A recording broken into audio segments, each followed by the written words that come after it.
Screen पर 500 MVA के transformer का टैंक से निकाला हुआ कोर आप देख पा रहे होंगे। ट्रांसफार्मर ऑपरेशन में मुख्यतः उसका लॉसेस इंपॉर्टेंट होता है, जिसको कम करना डिजाइन के माध्यम से, ऑपरेशन के माध्यम से या कंस्ट्रक्शन के माध्यम से उसको आवश्यक होता है। इसको इस चित्र में आप देख पा रहे होंगे, ये 3 फेज की 3 कोर हैं। और लॉसेस की यदि बात करें तो ट्रांसफार्मर में मुख्यतः 2 तरह के लॉस हैं, आयरन लॉस और कॉपर लॉस।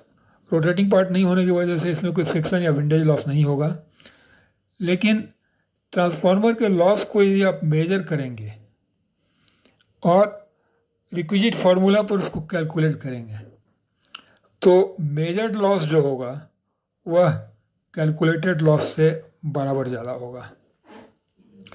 कैलकुलेटेड लॉस तो एक सेट फार्मूला पर, एक सेट प्रिंसिपल पर है, लेकिन वास्तव में ये ट्रांसफार्मर का ये कोर है, ये क्लैंप्स हैं।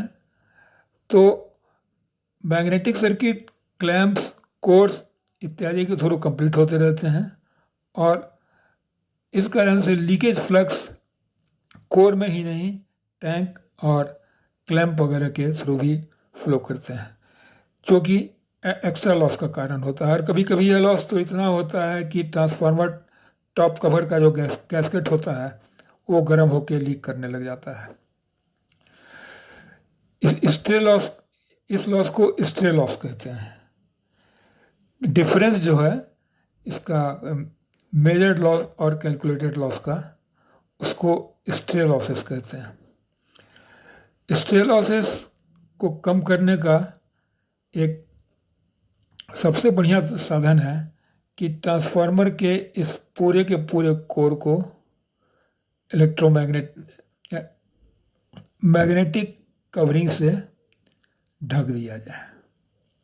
यहाँ यह ध्यान रखने की ज़रूरत है कि यदि इसको अलग और इस कोर को, यानी कि तीनों कोर को अलग अलग छोटे छोटे टुकड़ों में इसको मैग्नेटिक कवर दिया गया तो ये आपस में इन दोनों में या इन दोनों में इंटरेक्शन होते रहेगा और उसका वांछित लाभ नहीं मिल पाएगा। ऐसा मैन्युफैक्चरर अपनी सुविधा के लिए करते हैं। उनके कर्मीगण को चूँकि लंबे इसको हैंडल करने में कठिनाई होती है, इसलिए छोटे छोटे टुकड़ों में इसको बांट कर 3 पार्ट में कर देते हैं। इस वीडियो में इतना ही। कृपया इसके लाइक करें, सब्सक्राइब करें और कमेंट करें। Thank you very much.